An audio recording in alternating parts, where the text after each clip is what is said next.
Okay, we're shifting gears, Erica, moving from suicide to avoiding danger, which you said earlier, I was listening, was the most Yeah, important part. So listen up, friends. it is the most important part. And one of the heartbreaking things when I was a detective, we had a number of rapes that may be one of the most common.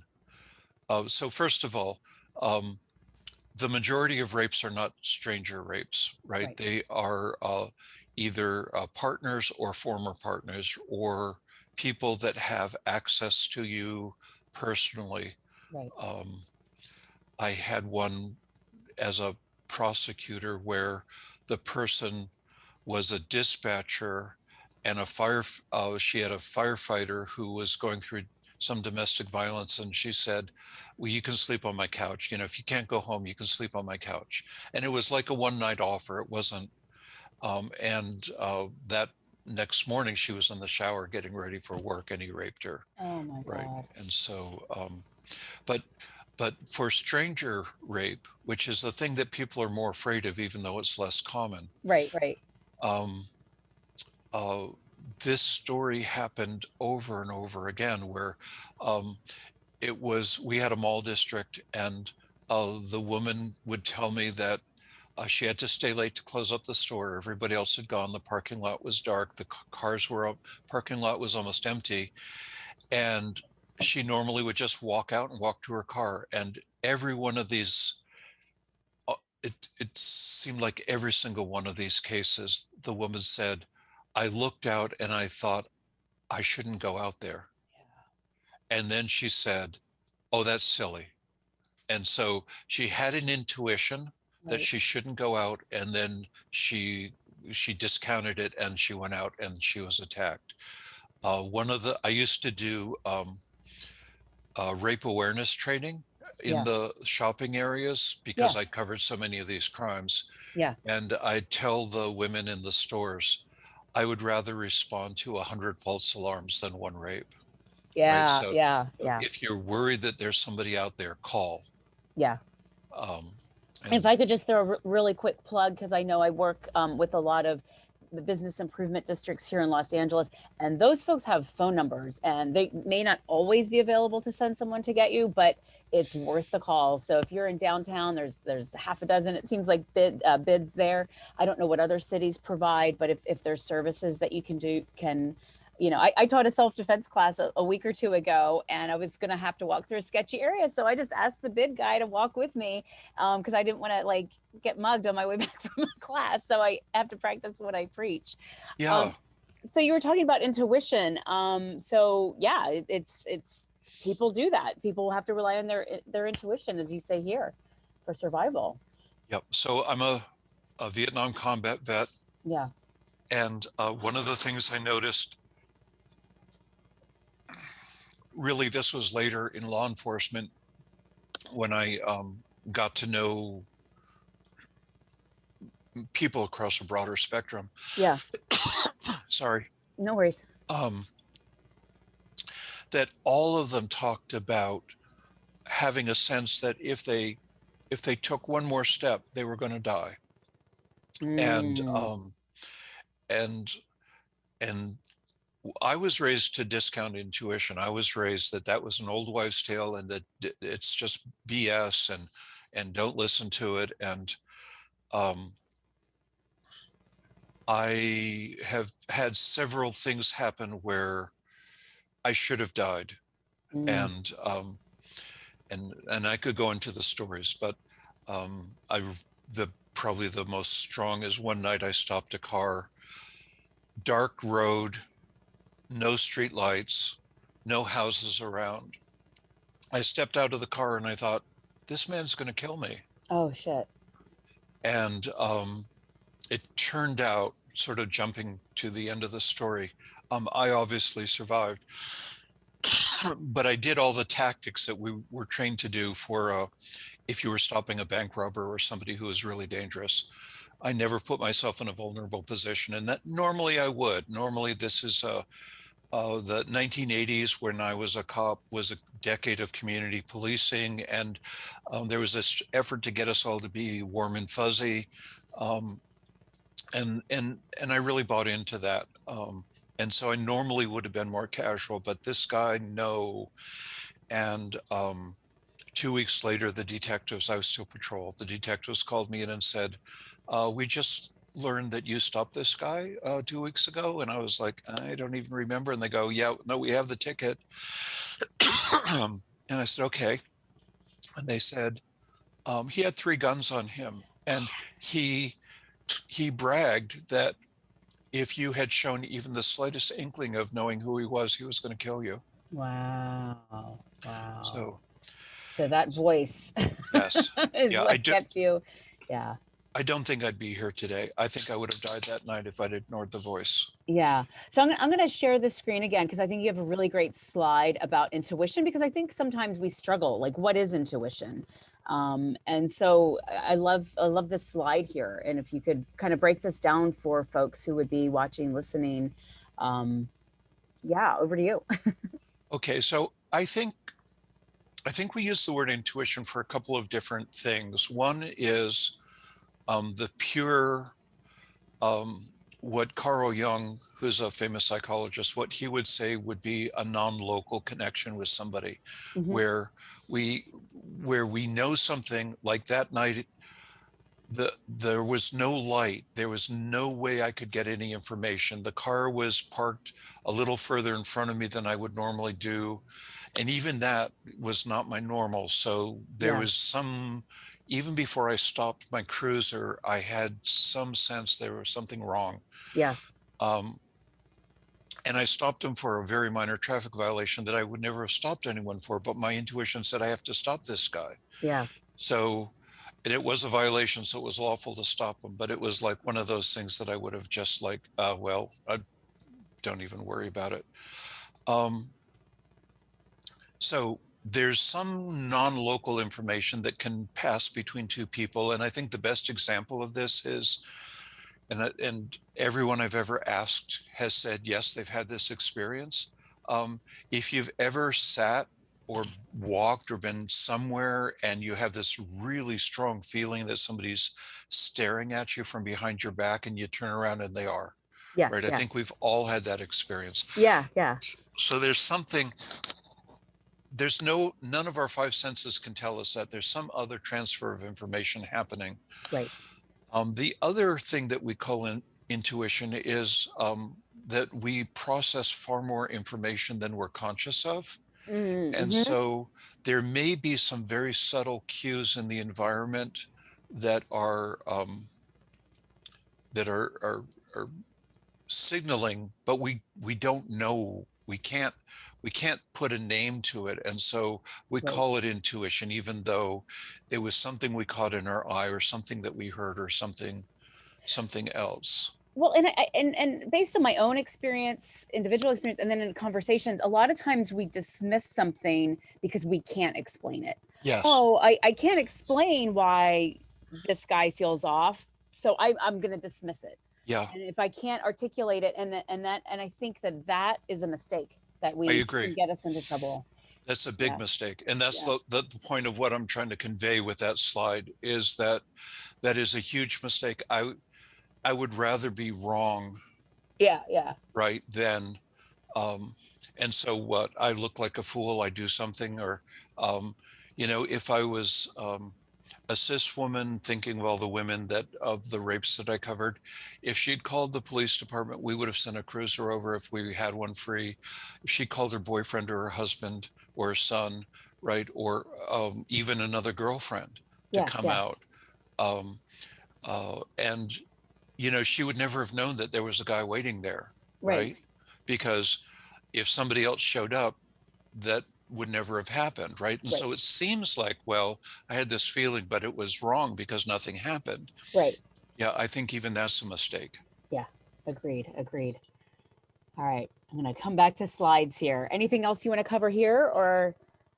Um, so I think, so intuitions, it always comes through a sensation. Yeah. We have Okay. different ways, different people.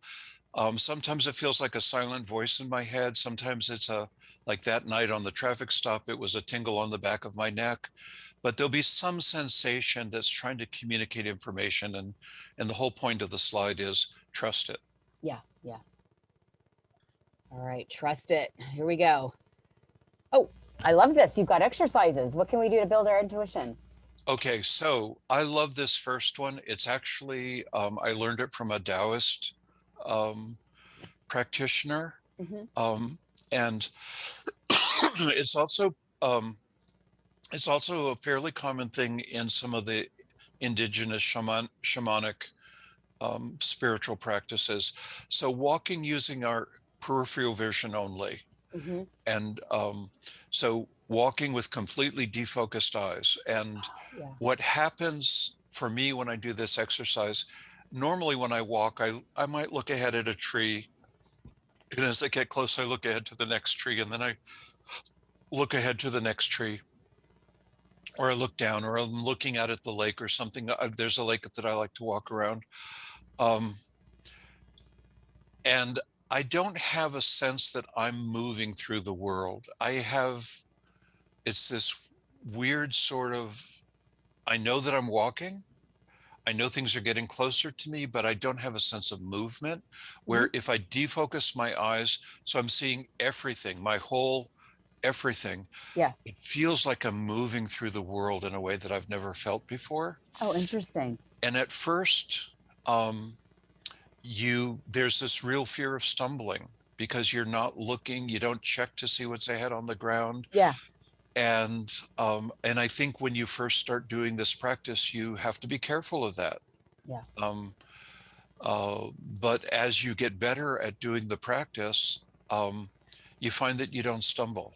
So there's some information that comes into you that Yeah. you feel that I know and then taking that exercise to a somewhat higher level. I've done that kind of walking at night in the Hmm. woods Uh-huh. without a flashlight. Oh my goodness. Um, yeah, and it's pretty scary at first, but then you begin to sense where the trees are, and you begin to sense where the roots are. And I haven't done it a lot, but once I got used to it, and I wouldn't go out on the full moon, but I wouldn't go out on no moon. Yeah. There would be some moonlight and some starlight. This was back in New Hampshire and Maine where I used to live, and so much more rural, not a lot of city light around. Yeah. Um, uh, but I developed an ability to not run into things, even though it felt like I would, but I didn't. Well, what I love about what you said is that like you're going to feel uncomfortable, you're going to stumble, you're going to like feel like you're going to run into things, and that's actually the comfort zone that you're getting out of. Exactly. And then when you get over those feelings, it takes practice. It doesn't come like immediately, but then that actually shows a development in skill where you're not stumbling or anything like that. Oh, I love this. Oh, I love it. And it's the thing here is that it teaches you to trust your body. It teaches you that there are going to be sensations that come up. Yeah. And if you pay attention to those, you're going to be okay. What I love about that is it's so practical and so useful for every day. And a lot of times, because I've worked with folks from high trauma backgrounds, and it's like you're not just going to jump right into yelling and punching and kicking. But I love what you're saying because it's an important key to all of that. I love it. Wow. All right, you had a few more on here. Let's go over those. Okay, so the next one is a really fun one. Uh-huh. Um, this one works best in a city. And so you walk to the end of the street, the sidewalk you're on, and you make a decision. Do I walk forward, back, left, or right? And you get Mm, to the next corner and you make that same forward, back, left, or right, forward, every corner you come to. right. And uh, it's beginning to trust sensations that way. And usually what happens when you do this is actually part of another spiritual practice that you can ask a question of the universe, and then you do this kind of what seems like random walk forward, back, left or right at every Yeah. corner. At some point, there'll be some information that comes that answers the question. I didn't realize this was a spiritual practice. This is something no one has ever taught me to do, but I love going for walks in the city. And if I if I don't have the best day is when I don't have a destination in mind and Yeah. I just wander. And I didn't realize that was like a whole spiritual practice, but that makes sense. Yeah. Oh I wow. used to do this when I was young. I was in Europe when I was in the military. I was in Oh Southeast Asia too, but yeah, I was also in Europe. yeah. And I remember being in Holland, being in Rotterdam, and f- pulling a scent out of the air and then walking to the shop where the scent came from. And You it are was, speaking my language. Let's go find some food, sniff it out. yeah, yeah. And it was often blocks away. I mean, Yeah, I would pull out one very specific scent, and then it was you get to the corner and you have to decide front, back, left, or right, right? yeah, yeah. And then you walk, and then you keep having to decide, um, and then you find it, and it's great fun. I love that. I've never tried that. I'm going to totally do that. And when we meet in person, we're going to go for a walk and like look for Okay. food, sniff it out. And so speaking of food, so choosing food by intuition is on this list. Yeah, yeah. So when I do, and I still do this, even with canned goods, but especially with fruit or vegetables, I'll let my intuition choose. Like, I'll start to reach for something, and if it doesn't feel right, I won't pick it up. I'll reach for something else, and I'll sort of feel if that feels like the right fruit, the right apple, Mm, or whatever to pick up. yeah. Um, so I love that because it's also telling your intuition, I'm honoring you, right? exactly. It's like, wow. And that's the key to opening to intuition, is that we live in a culture that shuts our intuition down. Yeah. And I think intuition's a little bit fragile. And I think the part of our brain that gives us that information, if it gets the message over and over again, it's not worth listening to, then it says, well, okay, then I won't talk. Yeah. Right. And so if we do things that say, oh, no, I want to listen to you, and that's really what all of this is about. Yeah. It's not for me here in this context, it's not mystical, it's not spiritual. What it is opening that conversation internally where the place where intuition comes from, you're saying, no, I will listen to you. Yeah. Right. I don't know if the apple I chose is the best apple that I can see on top of the bin. But what I do know is that when I reach for an apple and my intuition says no, and I reach for a different apple and my intuition says yes, that I have told my intuition that I listen to you and I'm going to honor you, Mm, because I know that that having that open passageway internally may save my life wow. again, right? It's Yeah. already done so, but it may do that again. Yeah, yeah. Oh my gosh. And to what you're saying earlier, like avoiding is key. It sounds like this is kind of the first step to get to getting those messages from Yeah. yourself. Yeah. This is great. Okay, we've got a few more things here you want to talk about. What else? Did you want to go into detail on those? No, I think that's Okay.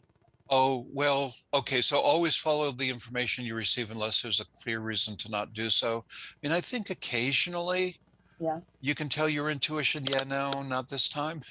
Okay. I'm going to listen to you, but no, not this time. And, there, our work puts us in those situations. Sometimes other things put us in those situations. And so I don't want to say, it doesn't seem right to me to say never, ever, ever do.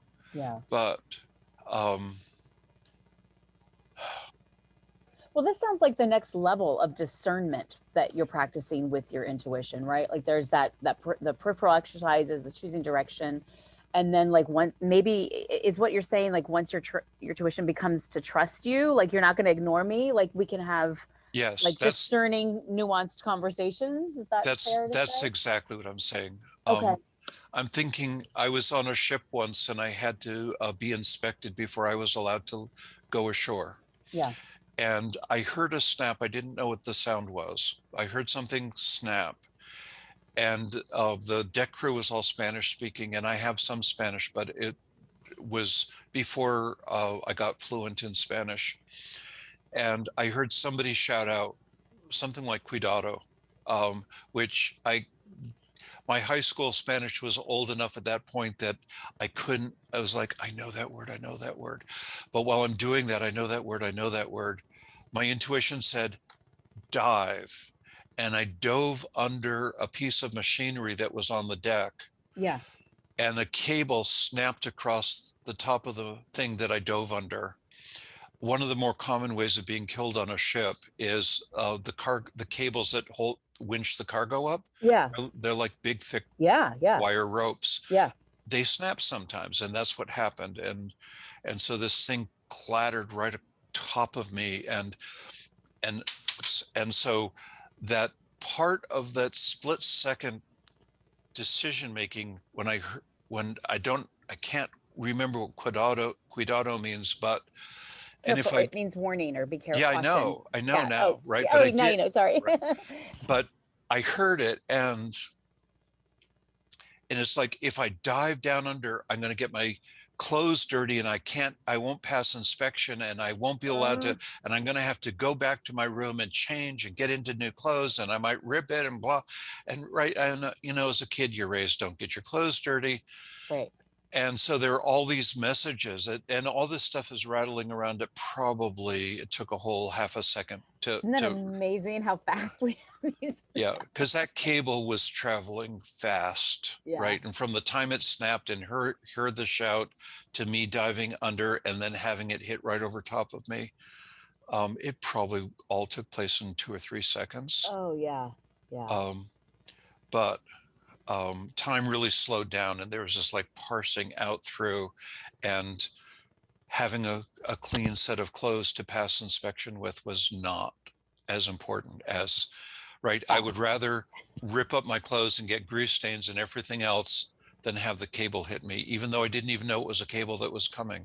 Well, and I love that example because so much in self-defense we talk about fellow humans trying to do us harm, but life is just dangerous. One of the, I think, most important skills we can learn in physical self-defense is learning how to fall.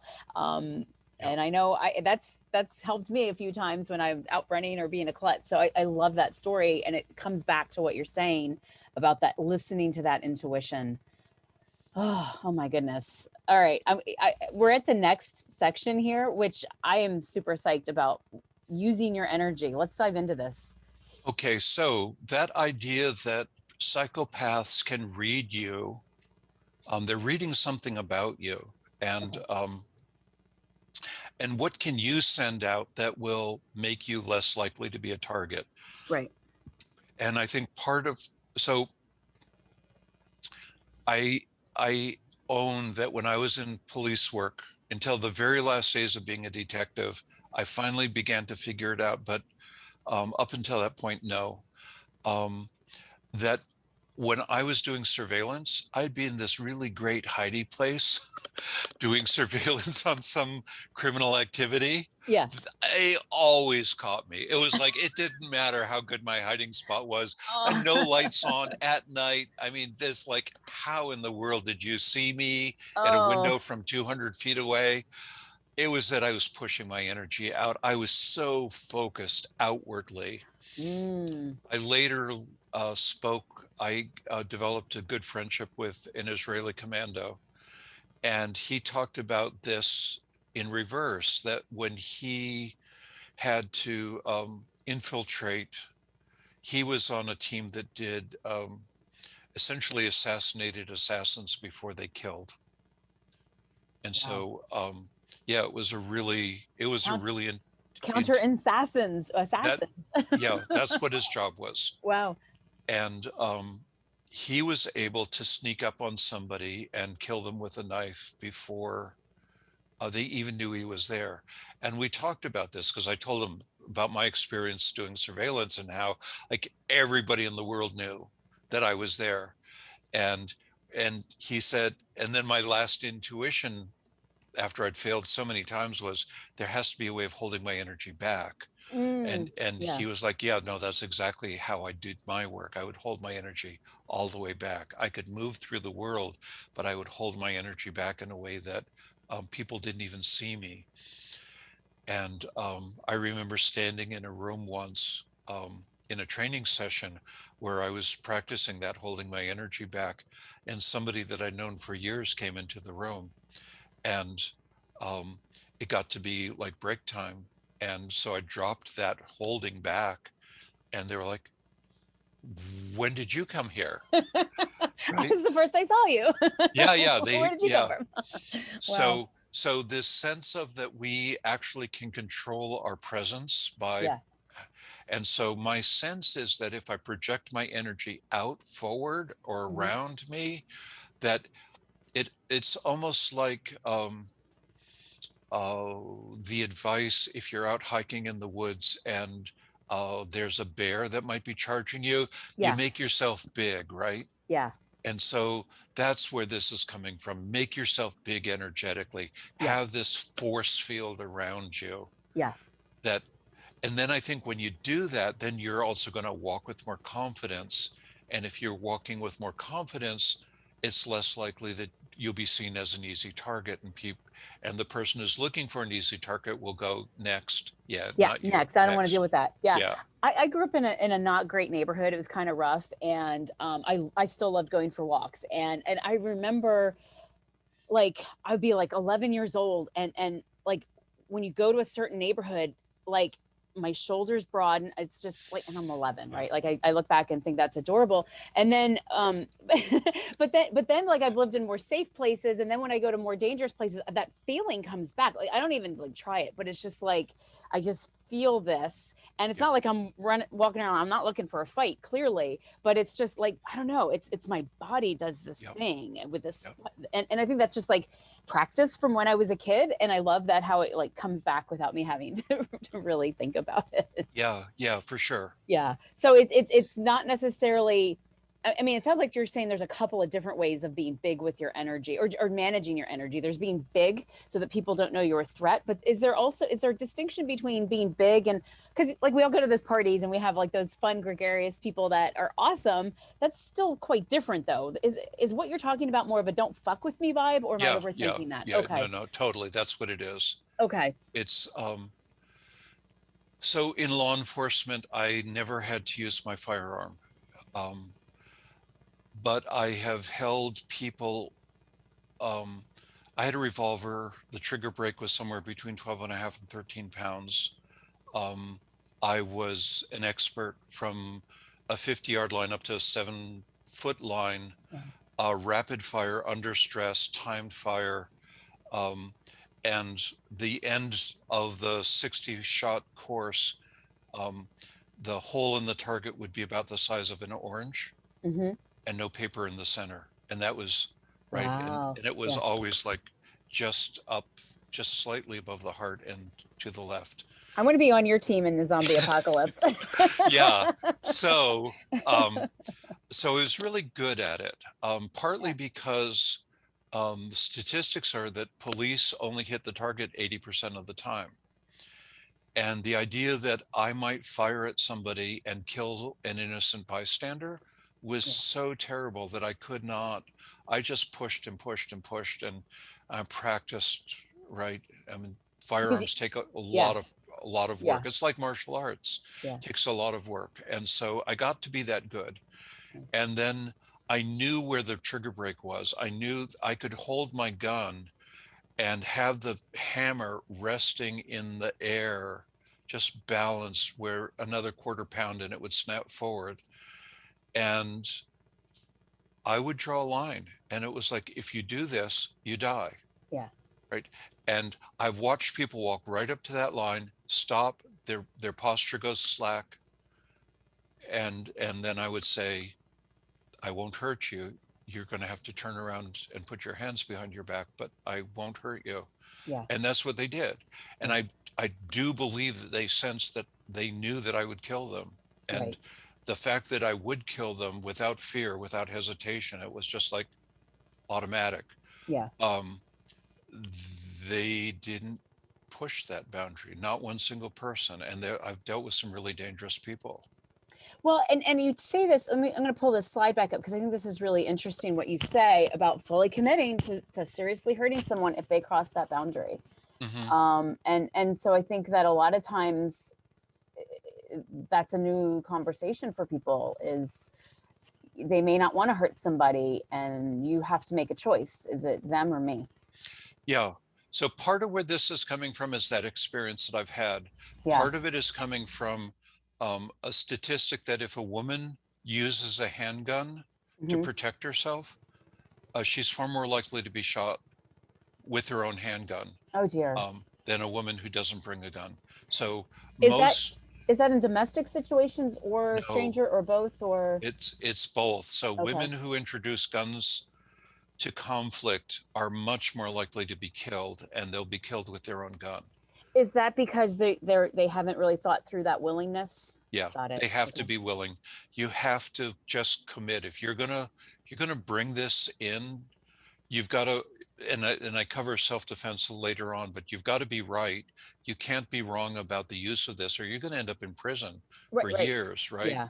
And so you've got to be right about this is really a lethal threat, Yeah. and then you've got to use it. And the experts say 10 to 15 foot is the minimum that you ever let anyone get to you. I've let people get closer to me, but my Taekwondo instructor and this Israeli commando, who was a friend of mine, Yeah. they could move so fast that they would be in one spot and then they'd be in another spot and you couldn't even Boom. see. Yeah. It was like, I don't know how it's humanly possible to move that fast Yeah. and to be like at rest and at rest. It's like, I don't know how it, but there are people that can do that. So you've got to be very careful.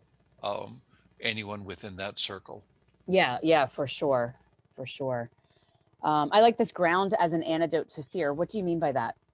Well, grounding sort of, there's all kinds of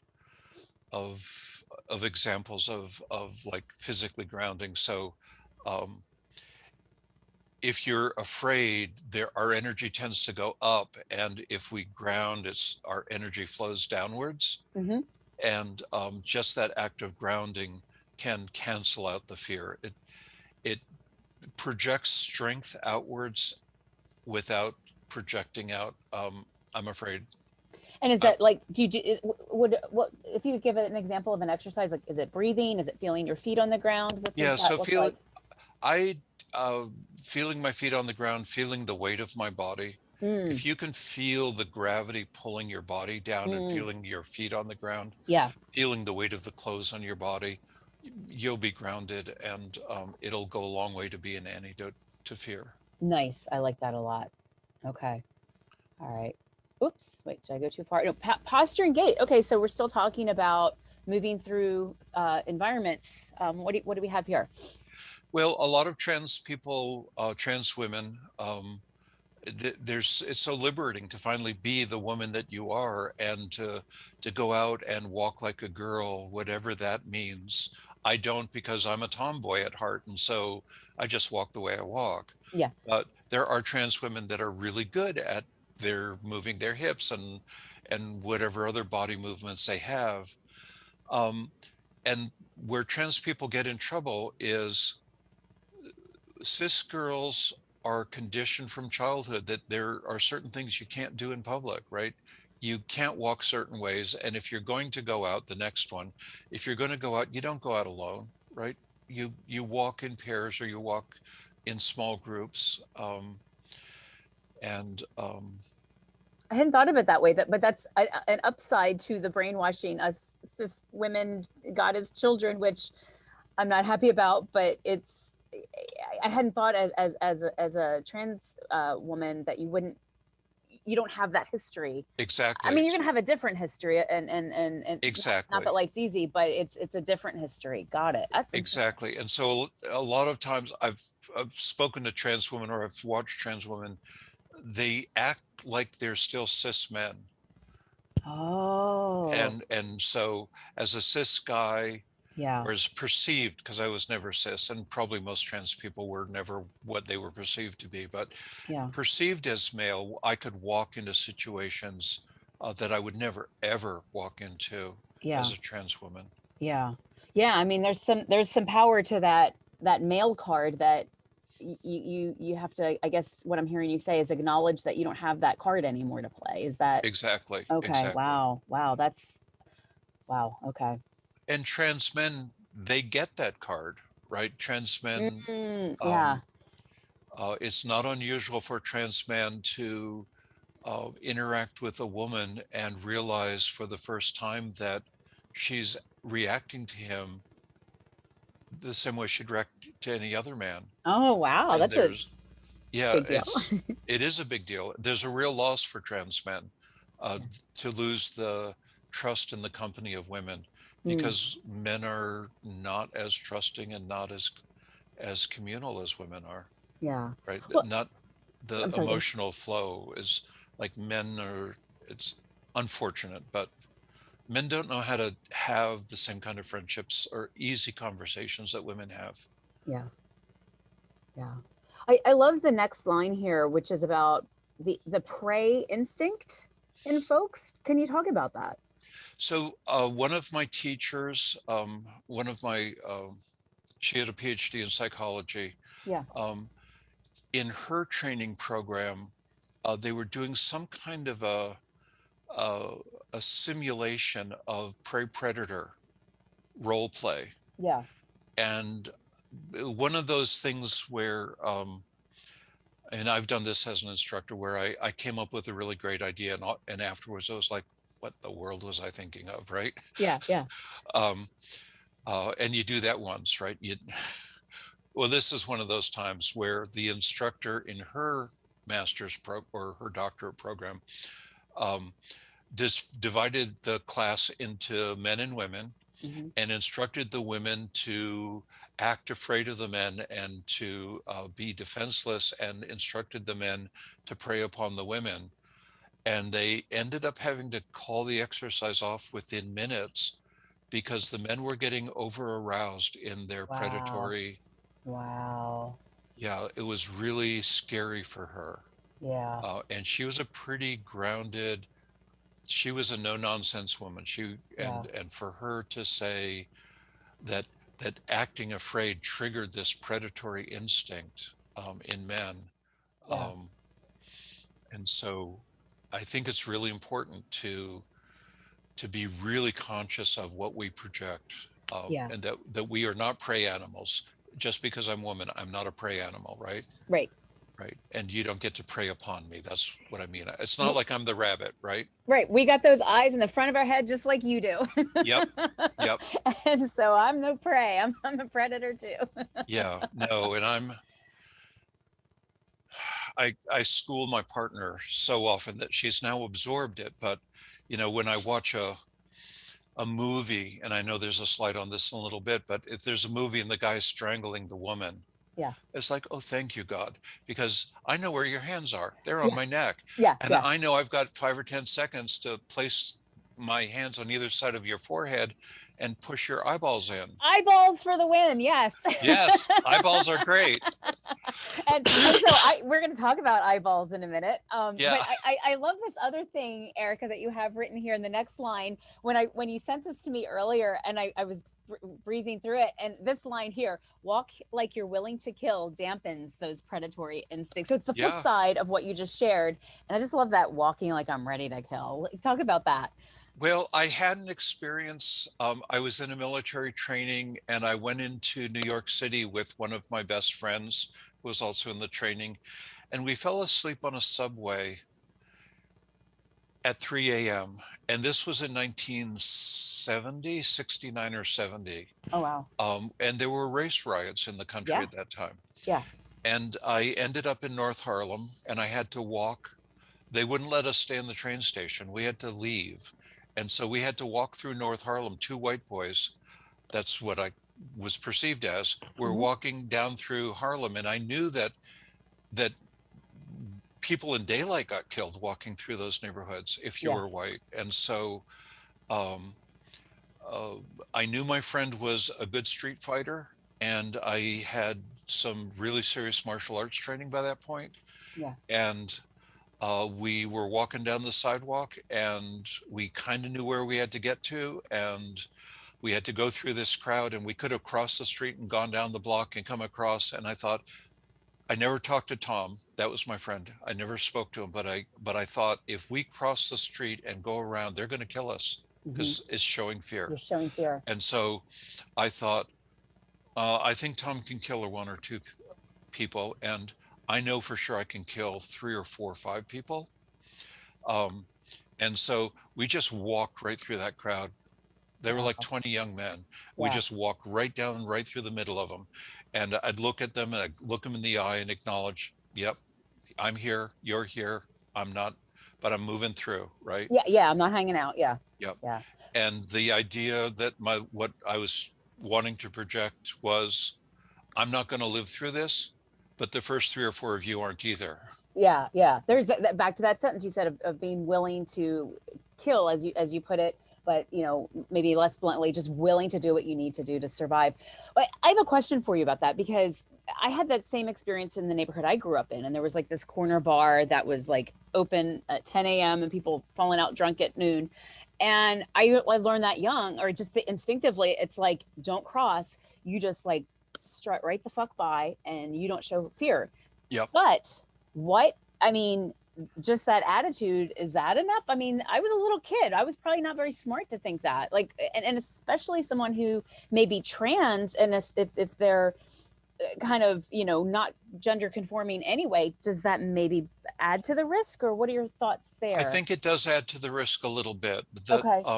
So when I was a detective, when I was in charge of the sex crime investigations, the department sent me to an FBI school for sex crime investigation. Yeah. And one of the things I learned is that 80% of men are um, manhood reassurance rapists. I think they've changed the terminology slightly, but the numbers are the same. Reassurance rapist? Yeah. So what it is, and I've then I've arrested these guys, I've interviewed these guys as a prosecutor, I've worked with these guys, and then when I worked in the prison as a therapist, I worked with these men. Yeah. They Wow. are fantasizing that they're being seduced while they're doing the raping, even when they've had a knife to the woman's throat or a gun to her head. In their minds, they're being seduced. They are the victim, if anyone's a victim. And so acting like I will kill you, that negates the fantasy. They don't want any part of it. Oh, interesting. Oh And then my there's goodness. that, so that's 80%. No, it's 85%. And then there's 5% that they won't hurt you unless you fight back. If Hmm. in a rape, they won't Hmm. hurt you unless you fight back. But if you fight back, you probably get killed. Hmm. And then there's 5% who they intend to kill you from the outset. Yeah. And no matter what you do, in fact, that 5% that intends to kill, they tend to rape men as frequently as women. Oh, wow. And one of the things that I learned in that training was that they frequently target police officers to rape, male police officers, Wow. because they get off on the power and the dominance. I'm taking your power from you. Wow. Exactly, Crazy. exactly. So those people, there's nothing that's going to work, right? But go ahead. I'm sorry. Yeah, you have to be able to kill them because you're going to die. But If, no.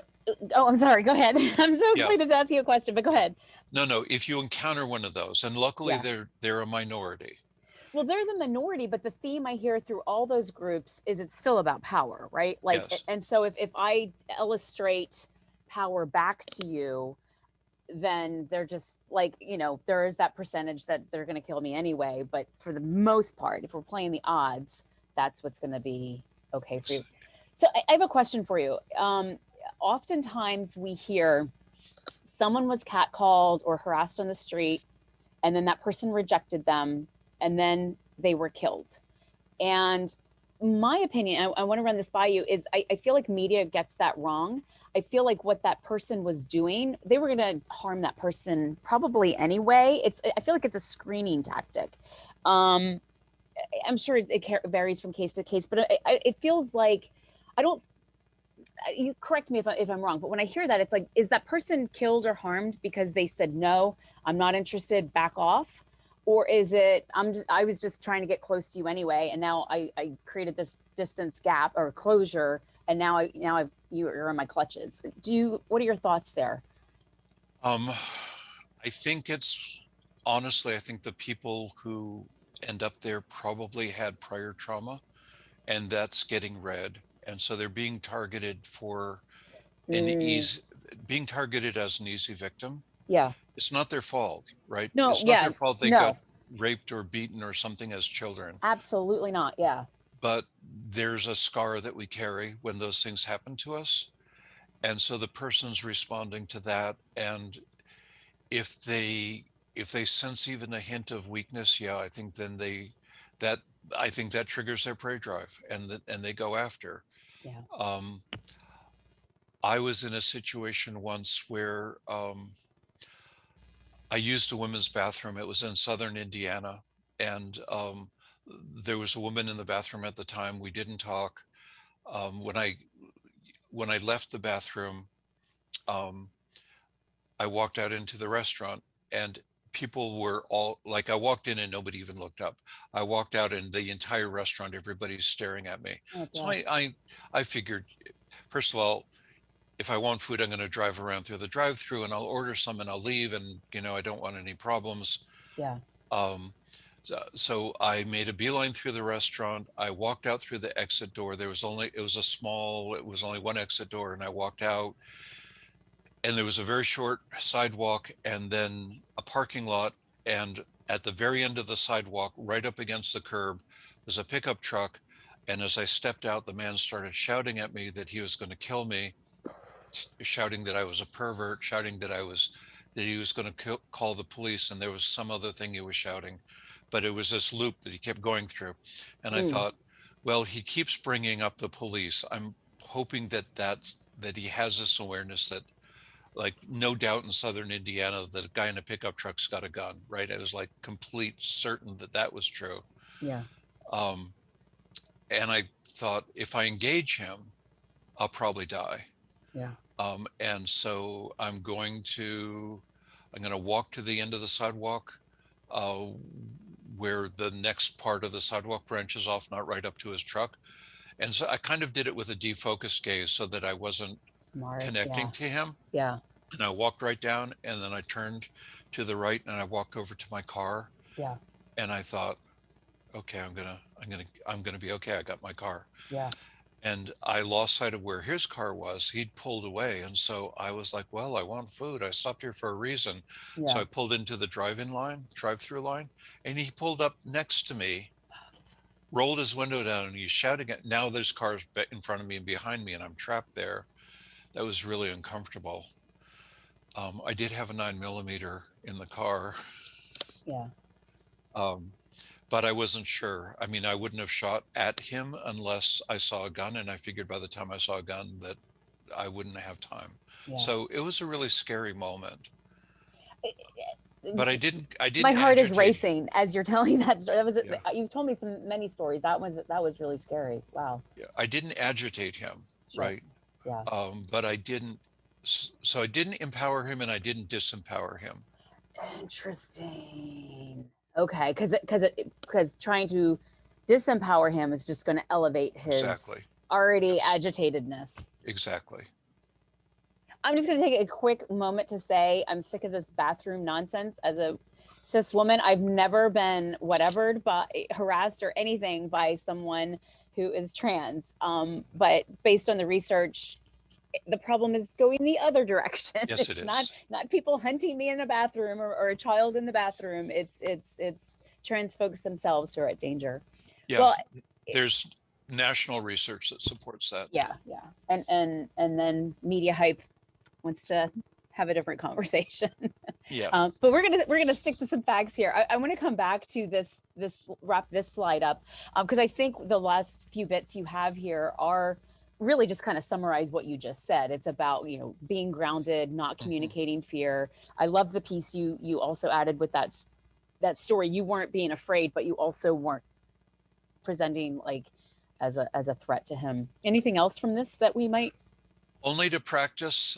If you Yeah, know some grounding techniques and you think you're going to be able to do them when it's scary, yeah, the odds are you're not, right? You've got to do this. You've got to build muscle memory, and yeah, so that no yeah. matter how threatened you feel, you can pull yourself out of it and do the grounding. Nice, brilliant. What you just said, to practice is key because you don't want to do it for the first time when Yeah. stakes are high. Yeah.